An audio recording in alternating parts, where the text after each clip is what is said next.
All right, welcome everybody. Let's dive in. What do we got? Questions, comments, concerns? I have a question. Okay. And I'm probably not going to word this right, but is it possible for someone to be super saved or super righteous? You worded that exactly right. Yes, it is possible. It's not a good thing. Right. So most people take their Christian experiences and they calculate the years of their experiences and use that to say how saved they are. So let me show you the verse that explains why this is not a good thing.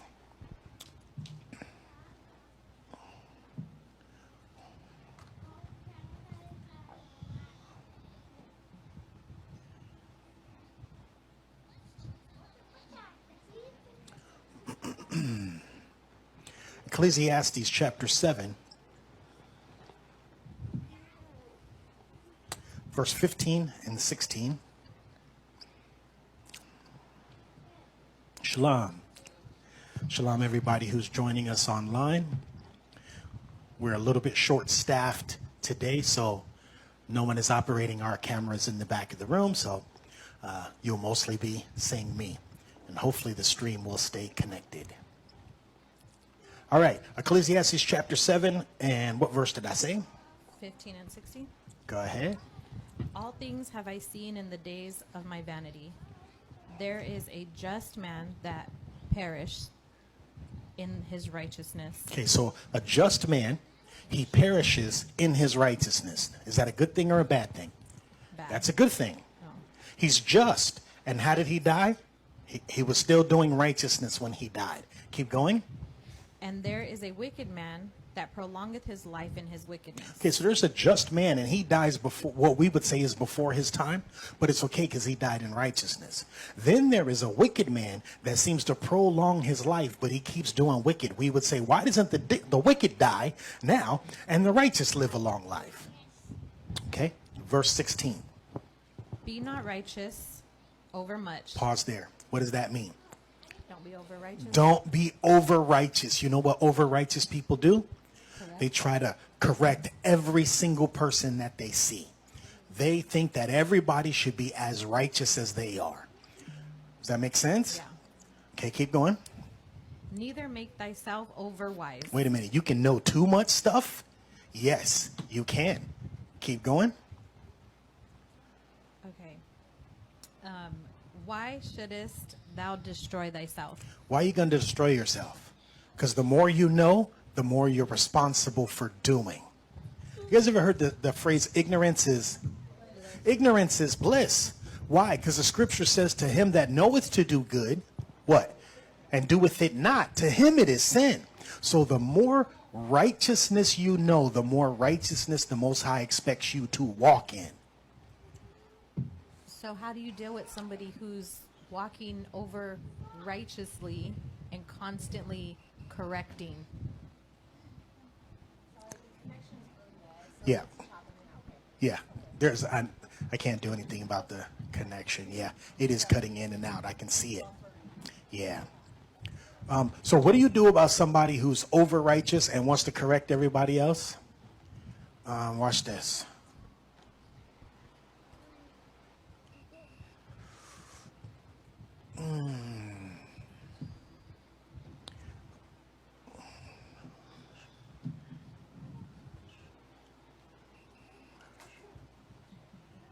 We're going into Matthew chapter 7,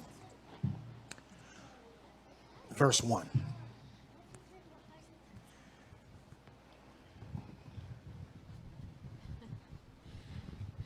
Judge not, that ye be not judged. Okay, so this is a commandment from Yahweh Shai.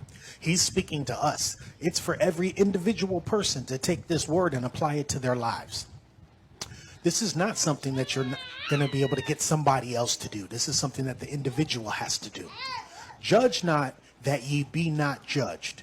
And then it explains to you what that means in verse 2. For with what judgment ye judge, ye shall be judged. That means whatever it is that you're using to make your judgment, you are going to be judged by exactly that thing. So let me show you the positive and negative of that. If you are judging people according to opinions, what are you going to be judged by? Opinions. If you were judging people according to the law of the Most High, what are you going to be judged by? The law of the Most High. That's what it means. For with what judgment ye judge, ye shall be judged. And with what measure ye meet, it shall be measured to you again. With what measure ye meet means with what measurement you use. You're going to be measured the same way that you're measuring other people.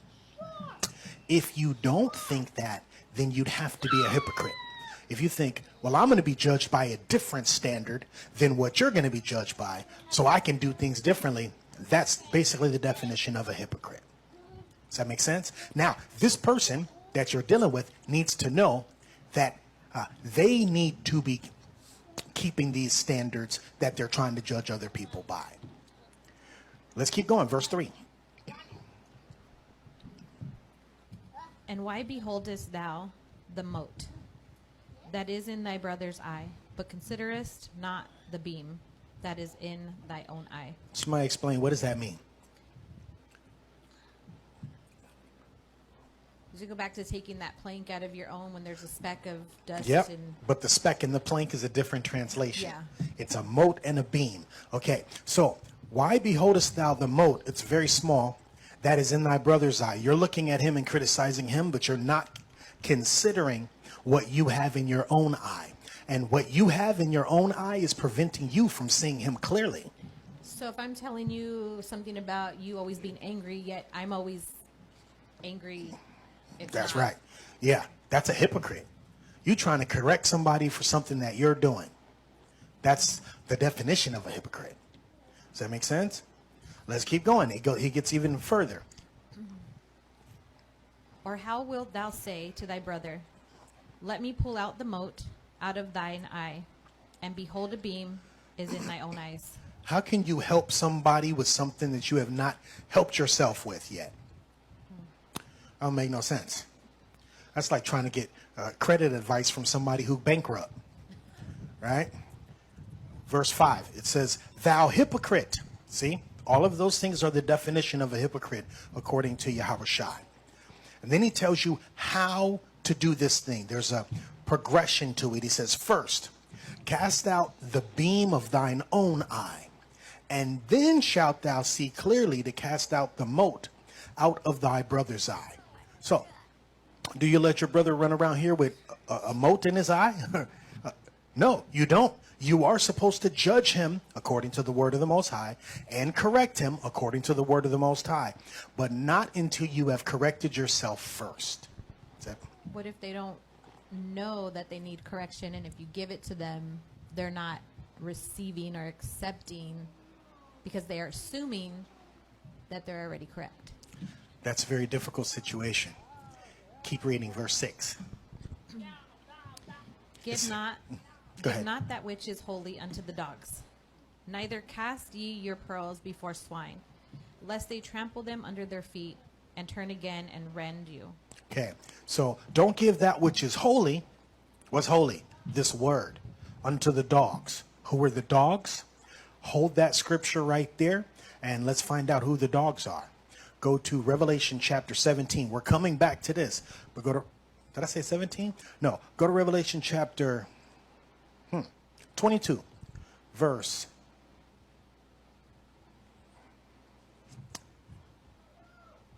14 and 15.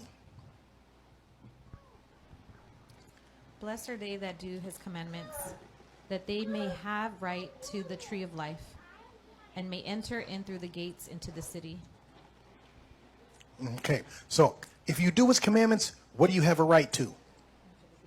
And where can you go? Into the gates of the city. So doing the commandments is the key to get into the kingdom. See that? Okay, but watch. Verse 5, for without what? Without the gates are dogs. Where are dogs at? They're on the outside of the gate, so they are not in the kingdom with us. Okay? And sorcerers, and whoremongers, and murderers, and idolaters, and whosoever loveth and maketh a lie. Look at what company he put the dogs with, because all of those people are commandment breakers. Does that make sense? So when he says, now let's go back. to Matthew chapter 7. We're taking a look at verse 5. 6. It says, give not that which is holy unto the dogs. What category did you put the dogs in? Commandment breakers. Why are you trying to tell the commandments to somebody who is obviously a commandment breaker and thinks that they are right? You wasting your time. Does that make sense? And here's the example of what you would be doing. Keep reading. It says, neither cast ye your pearls before swine. So if you're trying to tell somebody commandments and they are clearly a commandment breaker and they will not receive the correction, please stop casting your pearls before swine. The thing that you have that is of great value, you're putting in front of them and they see no value in it.